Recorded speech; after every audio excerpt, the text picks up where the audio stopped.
Semenjak ada Laksono, desa seperti tidak enak sekali, Pak Aryo. Apa perlu kita melakukan sesuatu agar dia pergi saja? Ucap Panjul. Pak Aryo hanya bisa terdiam dan mengingat sesuatu tentang Laksono. Seperti sebuah kenangan yang tidak bisa dilupakan selama ini. Cerita kali ini ditulis oleh Ed Siska Noving dengan judul Dukun. Ketika duel ilmu antara sang pemilik santet versus ajian waringin sungsang. Jangan lupa untuk di like, subscribe, dan share video ini agar tengak-tenguk bisa berkembang. Selamat mendengarkan. Bismillahirrahmanirrahim. Semenjak ada Laksono, desa seperti tidak enak sekali, Pak Aryo. Apa perlu kita melakukan sesuatu agar dia pergi saja? Ucap Panjul. Pak Aryo hanya bisa terdiam dan mengingat sesuatu tentang Laksono. Seperti sebuah kenangan yang tidak bisa ia lupakan selama ini. Dia bukan orang jahat, Jul. Alangkah lebih baik kita tetap diam saja sampai saat memang ada yang salah dan ditunjukkan sendiri oleh Laksono. Panjul hanya terdiam. Dia tak henti-hentinya mendengus. Bukan itu yang dia ingin dengar dari mulut Pak Aryo. Beberapa tahun lalu, desa memang kedatangan seorang yang mana dia nampak seperti orang aneh. Jalannya sedikit pincang dan rambutnya panjang. Katanya dia adalah orang baru yang bernama Laksono. Entah, kesan pertama saat bertemu saat itu sangat kurang nyaman. Tatapan matanya kurang bersahabat, seperti orang ingin membunuh saja. Rupanya, kedatangan Laksono juga disambut Panjul yang saat itu ditugaskan oleh Pak Lurah untuk memberitahu di mana rumah Laksono. Tersebar rumor bahwa Laksono adalah orang kepercayaan Pak Lurah. Saking istimewanya, setelah terpilih menjadi lurah, rumah itu adalah hadiah karena dia selama pencalonan membantu Pak Lurah. Sungguh busuk. Ingin jadi lurah pakai media dukun. Memang nanti selama menjabat apa semua pekerjaan bakal minta tolong dukun. Lantas perjuangan dari dirinya sendiri bagaimana? Kalau nggak uang ya dukun. Gumam Panjul. Heh anak muda, kau ngomong apa barusan? Panjul dengan cepat melihat Pak Laksono. Pak Laksono rupanya sudah menatap tajam ke arah Panjul. Oh, itu rumahnya sebelah sini, Pak. Panjul langsung menunjuk ke arah belakang. Laksono kemudian membuang muka dan kemudian berjalan cepat melewati Panjul. Katanya orang sakti. Masa aku ngomong barusan aja gak tahu? Macak budek. Masang telinga tuli. Gumam Panjul sekali lagi. Sesampainya di rumah yang akan ditinggali oleh Laksono, Panjul dengan cepat izin pamit dan meninggalkan Laksono seorang diri di sana. Namun, tindakan itu dicegah oleh anak buah Laksono yang sudah berdiri tepat di belakang Panjul. "Mau kemana kamu?" Panjul yang hendak berlari kemudian tertahan melihat dua orang laki-laki bertubuh besar berada di hadapannya. Saya mau pulang, Pak."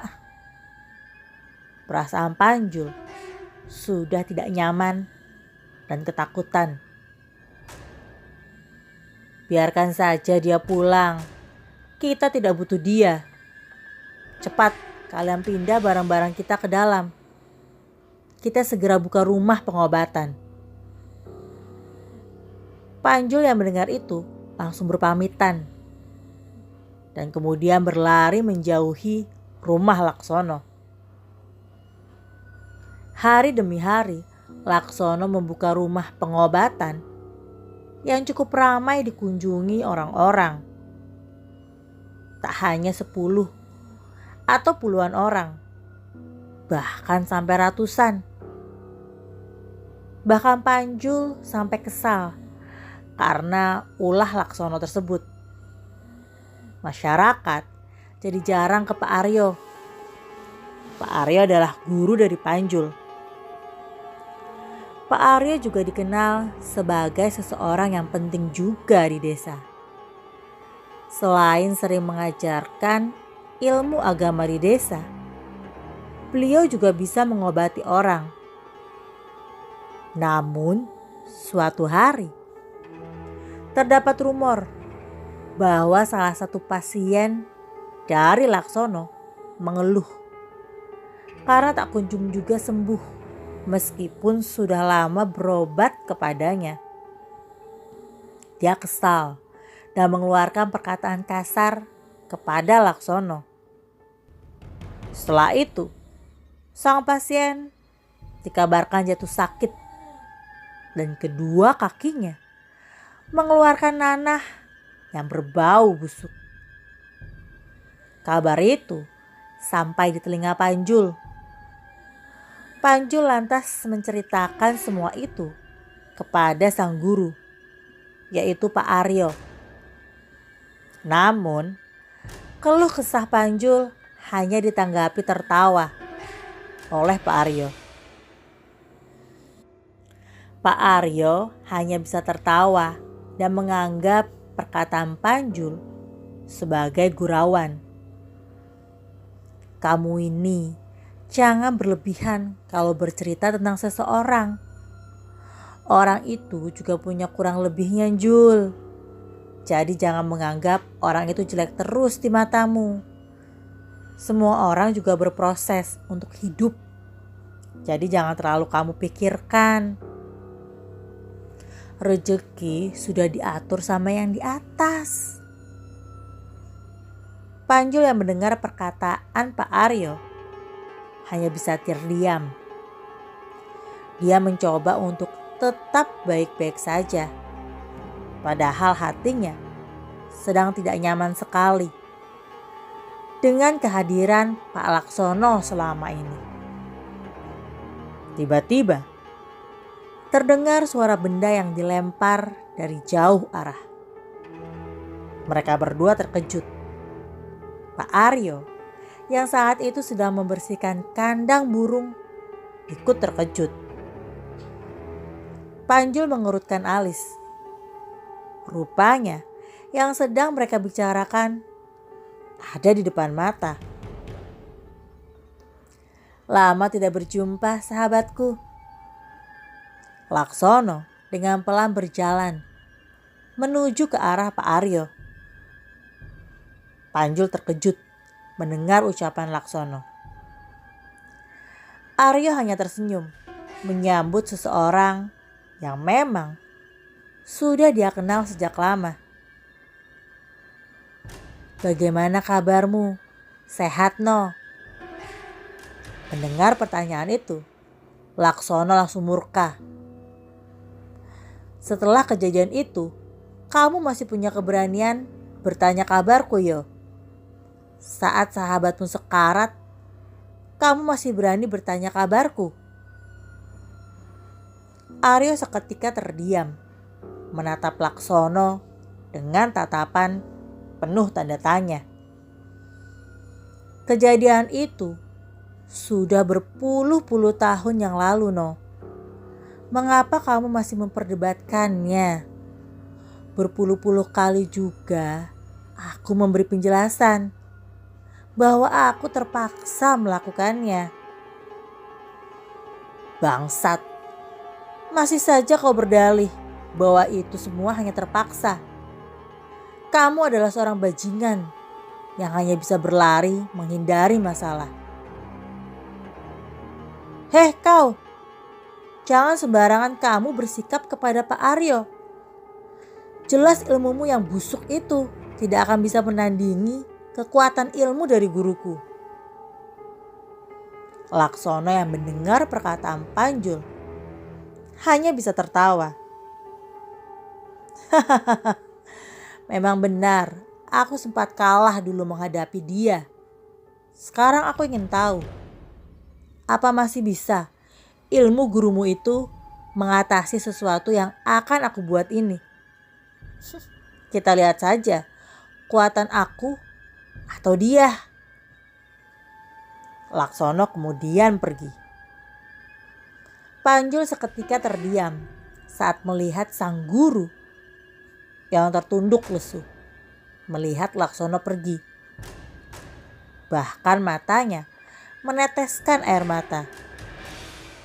Sungguh di luar dugaan Panjul. Apa sebenarnya yang terjadi di antara mereka?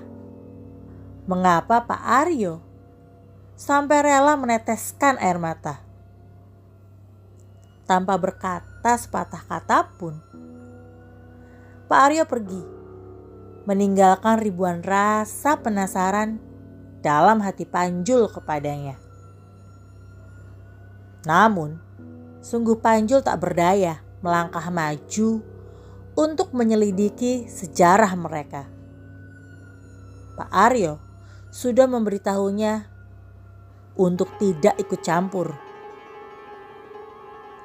Beberapa hari kemudian, desa gempar dengan sebuah wabah penyakit. Mereka akan sesak nafas, dan jika 3 hari tidak bertahan, akan langsung meninggal.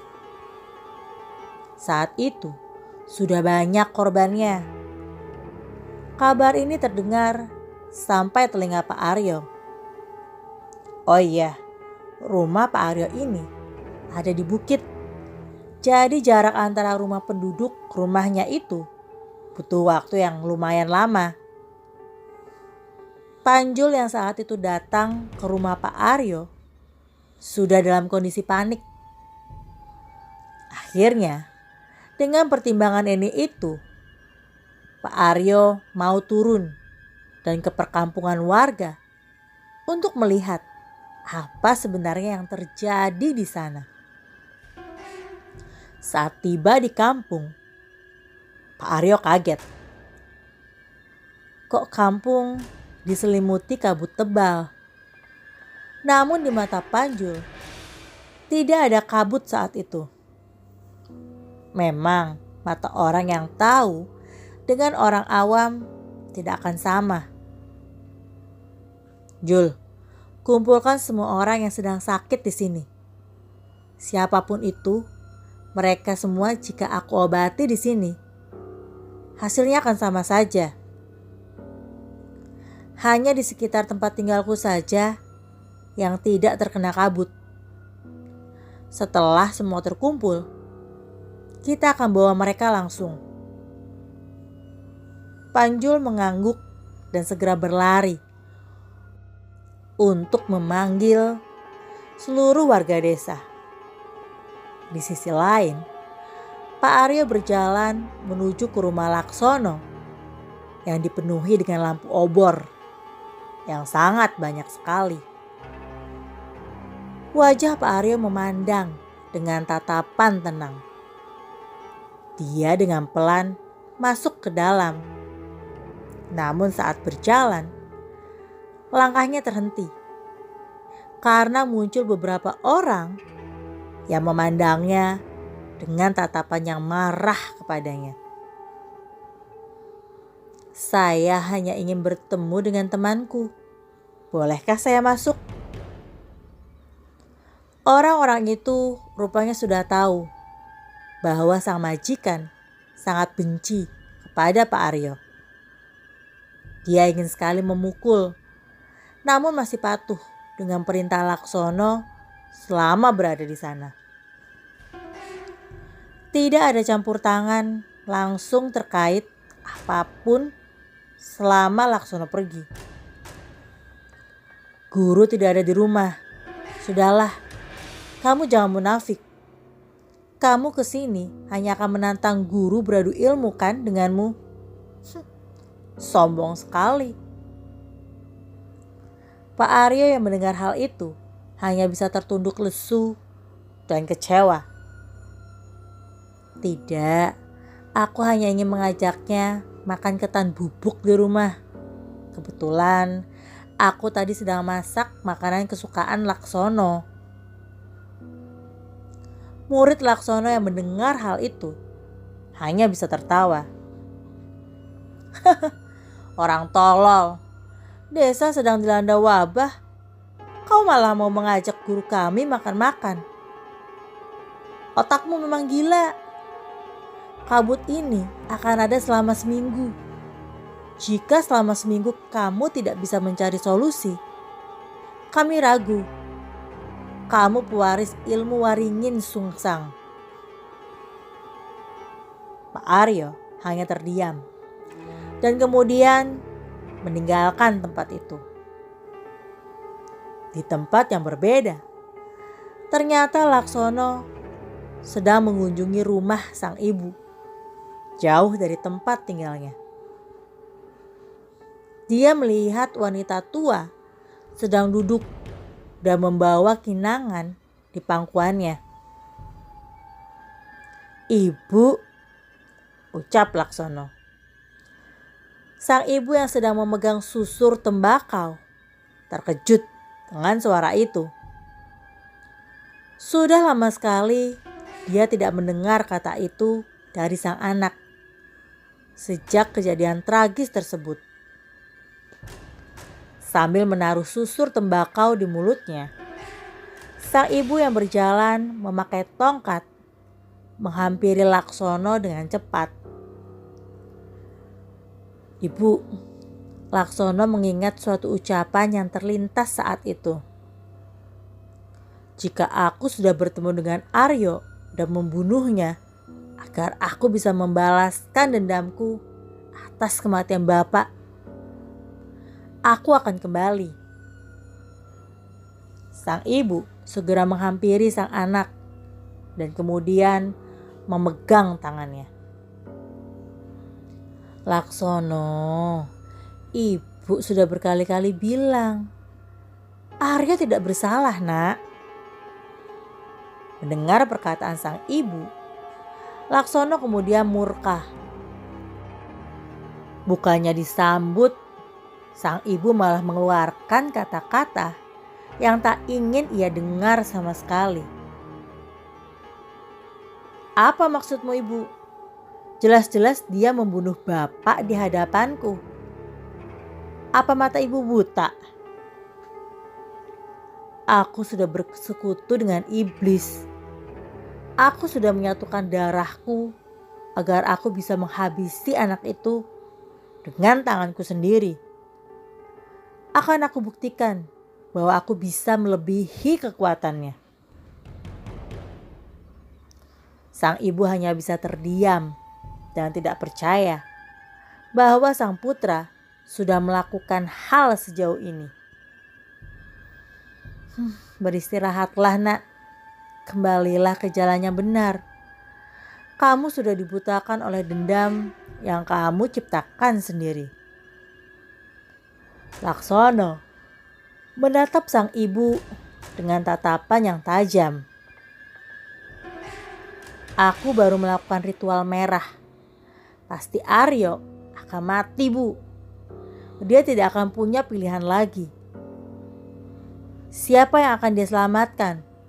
Penduduk tahu dirinya sendiri, atau dia akan pergi lagi seperti dulu, menjadi laki-laki pengecut. Aryo itu tidak seperti yang kamu bayangkan, No.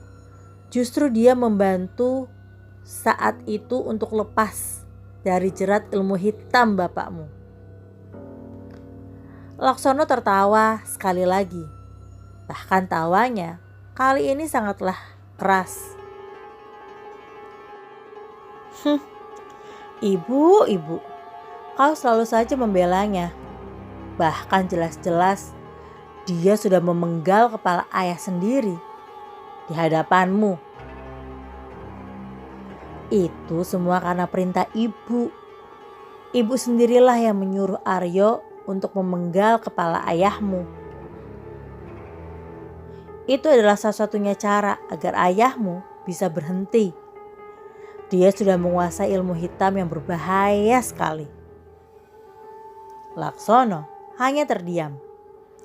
Namun dalam diamnya muncul sebuah ingatan yang sempat ia lupakan selama ini. Ingatan bahwa Aryo pernah menjadi orang penting dalam hidupnya. Pagi itu suara kicauan burung sangat ramai sekali. Terlihat dua orang pemuda yang dengan gembira membawa beberapa ikan yang berhasil mereka tangkap di sungai. Yo, mau kau apakan ikan-ikan ini? Aku sedang tidak ingin memakan ikan. Oh iya, ibumu hari ini membuat ketan bubuk gak? Aku ingin makan itu saja. Biar saja ikan ini aku masak. Nanti bawa pulang untuk ibumu. Dan juga jangan pernah khawatir. Aku selalu memberi pesan kepada ibu untuk membuatkanmu makanan itu. Agar sepulang kita menangkap ikan, kamu bisa memakannya selagi hangat. Mendengar hal itu, Laksono langsung merangkul teman baiknya sangat erat. Mereka adalah sahabat dari kecil. Kemana-mana selalu bersama. Bahkan Laksono sudah menganggap Aryo seperti saudara sendiri. Apapun kegiatannya, tampak kedatangan Aryo seperti ada yang kurang. Ayah Aryo sudah meninggal sejak lama. Jadi dia hanya tinggal berdua dengan sang ibu. Ayah Laksono entah kemana. Saat dia tanya kepada sang ibu hanya menjawab, ayahmu sedang menuntut ilmu di sebuah gunung. Laksono muda saat itu hanya bisa tertawa kecil. Mungkin sang ibu sedang berbohong padanya agar bisa menutupi kebusukan bapak selama ini yang suka sekali main perempuan. Hingga suatu hari Aryo penasaran dengan tidak adanya kabar dari Laksono selama beberapa hari. Namun menurut beberapa warga, sang ayah katanya sudah kembali. Tapi banyak yang bercerita bahwa ayah dari Laksono kembali dengan rupa yang aneh, penuh kesombongan dan dendam. Saat itu Aryo hendak pulang. Ikan tangkapannya lumayan banyak. Pasti sang ibu senang karena lauk makanan di rumah aman. Tetapi saat akan masuk ke dalam rumah, Aryo mendengar suara jeritan kecil dari dalam rumah. Telinga Aryo mencoba mendengar sekali lagi. Semoga tidak salah dengar. Ternyata benar. Itu adalah suara jeritan sang ibu yang hendak meminta tolong. Suara sang ibu berasal dari kamar sang ibu. Aryo dengan pelan berjalan, mendekat dan mencoba mencari tahu apa yang sebenarnya sedang terjadi. Tidak biasanya, siang di jam segini sudah berada di kamarnya. Saat mencoba membuka tirai kamar sang ibu, alangkah terkejutnya Aryo ketika melihat sang ibu sudah disetubuhi oleh seorang laki-laki. Aryo naik pitam. Dia mengambil tongkat bambu dan kemudian memukul laki-laki itu dengan cepat. "Siapa kamu? Kurang ajar. Berani-beraninya kamu memperkosa ibuku," ucap Aryo marah. Sang ibu yang mulutnya disumpal kain hanya bisa menjerit dan menangis. Dia tak kuasa melihat sang anak yang marah lantaran sudah melihat ibunya dengan kondisi seperti itu. Air mata Aryo berlinang. Tatapannya sungguh tak percaya setelah tahu siapa laki-laki yang telah menyetubuhi sang ibu. "Sungguh tega kau, Paman. Busuk sekali tingkah lakumu. Kamu tega memperkosa ibuku." Aryo tidak percaya bahwa yang tega melakukannya adalah ayah dari Laksono. "Aku harus melakukannya agar aku mendapatkan kekuatan yang sempurna." Sungguh biadab kamu, Paman. Setelah itu mereka berkelahi. Entah berapa lama mereka berkelahi untuk mendapat keadaan yang adil. Sampai akhirnya ayah Laksono berlari ke arah rumahnya dan kemudian perkelahian mereka diketahui oleh ibu Laksono. "Aryo, kenapa nak? Apa yang sebenarnya terjadi?" "Dia telah memaksa ibuku." "Brengsek." Ibu Laksono yang mendengar Arya tiba-tiba lemas. Tak bisa dipercaya bahwa suaminya sudah bertindak jauh hanya untuk sebuah ilmu yang tak ada gunanya itu. "Penggal kepalanya, nak. Bawa kepalanya menggunakan kain.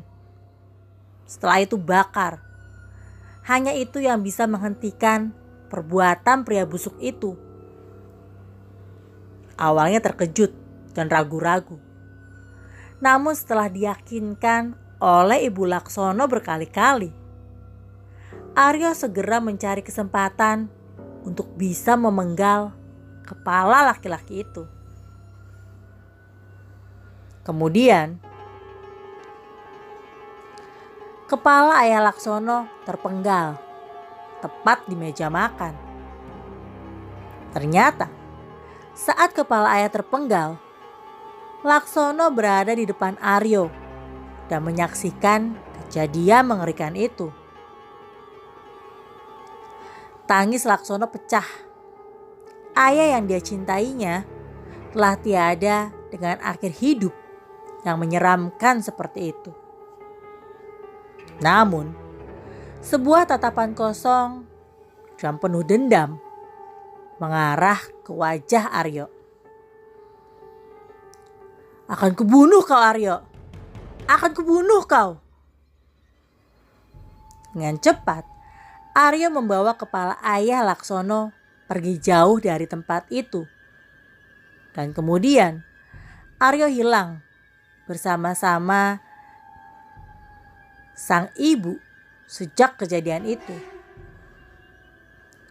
Dendam Laksono semakin besar hari demi hari. Dia kemudian mendalami sebuah ilmu hitam agar bisa mengalahkan Aryo bila bertemu nanti. Apa? Selama ini ibu menyembunyikan kebenaran ini?" ucap Laksono terkejut. "Sungguh, aku tidak ingin menyembunyikannya kepadamu.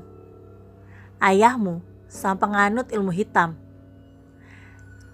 Dan dia mati di tangan orang yang tepat, putra Kiai Saleh. Dia adalah Aryo."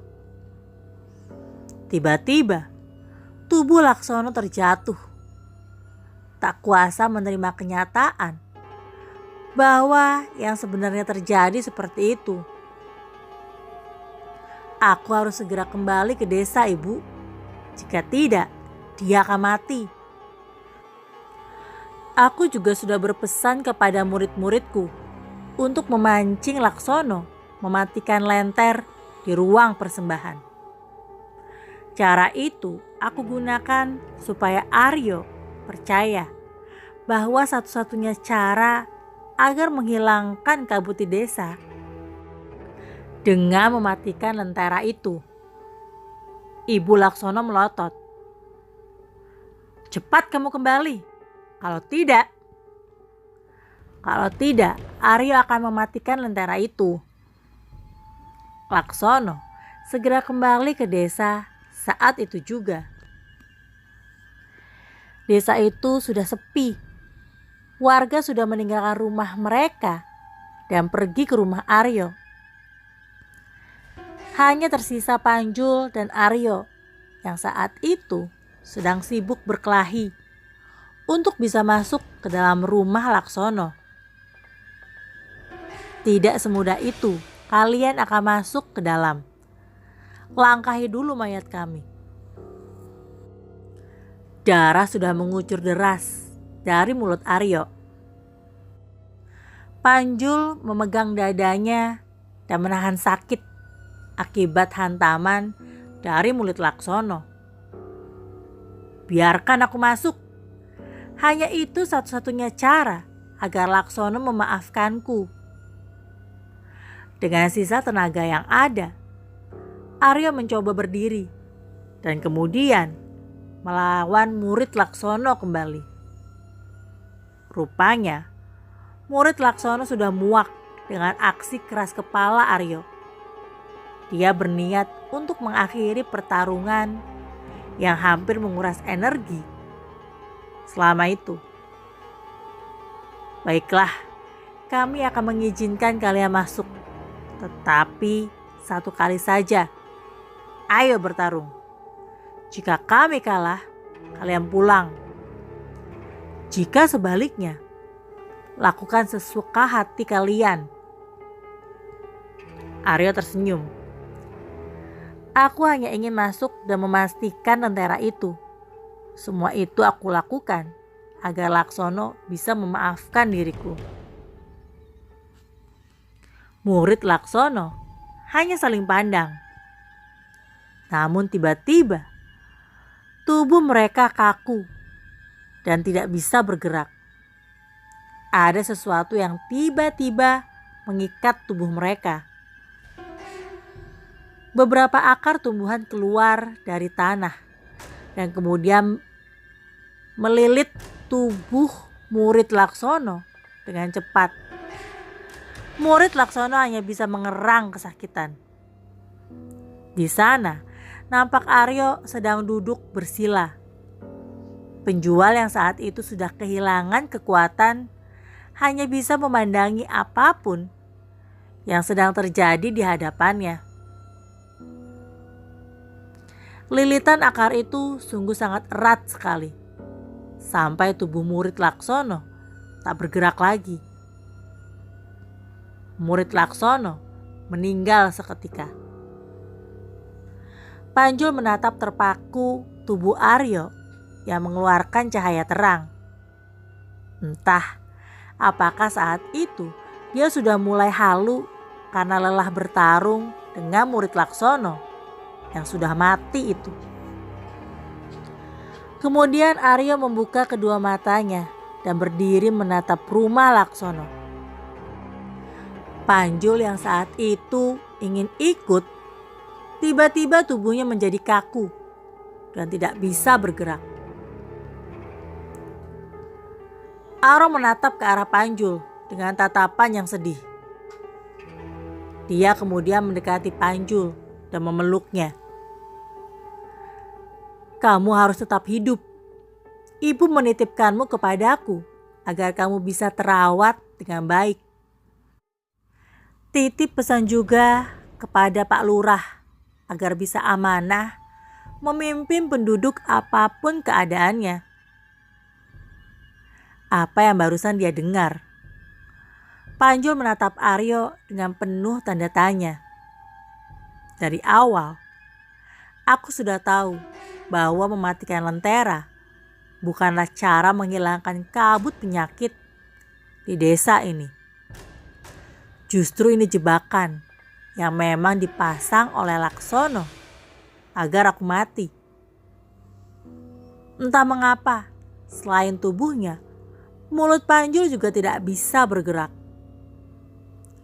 Aku ingin kamu juga mengenal dia. Laksono adalah kakakmu. Sayangi dia.